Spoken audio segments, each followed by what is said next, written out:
this is Meg Czapiewski with Honorable Service Realty Group, and I'm here with your market update we'll be looking at the statistics that came in for the month of September for your October update. And then we'll give you a little bonus at the end. Sorry for my voice, by the way. Been trying to kick this thing for a week. I'm not winning. So I'm going to share the slides. We're going to start out in Fairfax as we usually do. And this is looking at new pendings, so the things that just went under contract in the month of September. So that's where the activity is happening. A lot of times we focus on the closed sales, and that's really not that relevant. The new pendings are what matter. So taking a look at September, the volume was up, and actually we typically do see a little tick up traditionally between the time after the kids go back to school and then so after the kids go back to school, it starts to increase. So by September, you should see that upward trend. We're not seeing it at the other two counties, but you'll see that they still have some good September volume. So 19.7% from this time last year to this year. And looking at prices, I like to split out the single family homes versus the attached townhomes. I can promise you, when you look back at this, these are all positive numbers. So prices have not dipped. This is a subtle increase, but still up. Well, let me put my glasses. Yeah, 13%. I was going to say 15, but I'm getting old. Up 13% in September of 2024 from September of 2023. And you have positive numbers in Fairfax all the way down. And the average sales price of a townhome is at $650,000. Average sales price of a single family is almost $934,000. And if you look back at their peak month, which in the case of the single families was in May, so it was just over $1 million. Hard to say where their peak month was. I'm going to say June at $650,000. But it's tied for September. Okay, let's take a look at Stafford, because I'm going to end with Prince William this time for a reason.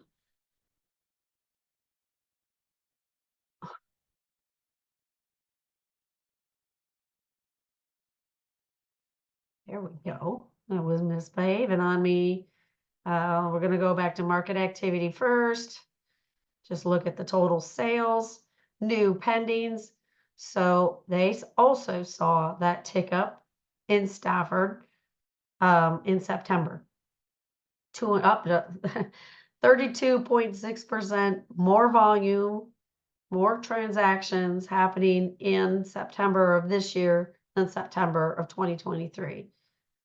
And we don't have typically in our activity all positives. There's some, it's month to month when the sellers decide to put their homes on the market. But what is consistent is pricing trends, and those are all positive as well in Stafford. So 1.8 in September, 6.7 at the peak, up 13.7. So single family back in May, where it peaked, was 597.5, and when you look at September, 546.5. Their peak in townhomes in Stafford was in June at 433, and not too far away this month in September at 411,000. Now let's take a look at Prince William.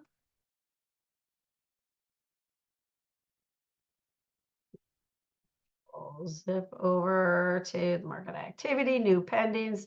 This is the only one where they kind of got a little limp on September, but it's still up 13.2% from September of last year. August was up 4.6%. And they peaked in May with 554 homes sold in the month of May, but that was just up barely from May of last year. Looking at pricing trends, You see all positive again. So no dips in prices.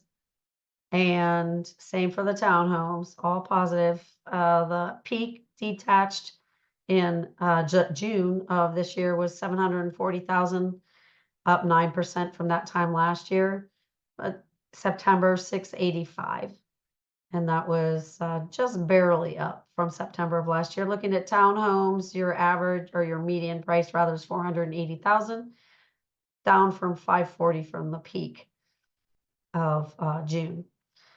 What I wanted to show you is a 10-year trend in pricing, because these patterns are really typical. I mean, you can see them. There's not as much change. We started getting a little bit more volatility in 2017, 2018, where you saw the more dramatic shifts. And then COVID was a weird year, but you still can see a little bit of that pattern. Then it comes down in the fall, and then it jumps back up early spring, starting to come up in February, and then early spring, March, April, May, June. Then our fall is kind of below that. And then we jump into the next year and see that. So when do you buy? You buy in these little troughs. There's September, October, November, December, maybe January. And then you try to sell in March, April, May, June, July. Does that mean that your home is not gonna make good money in September, October, November? Heck no. Because look at these, like, I mean, you saw for the last year in 2024, no matter what month you sold, you were getting a positive equity number. And most people don't sell 1 year. So if you're selling in this year, but you bought 3 years before, that's 2021. All of these numbers are well behind all of these numbers.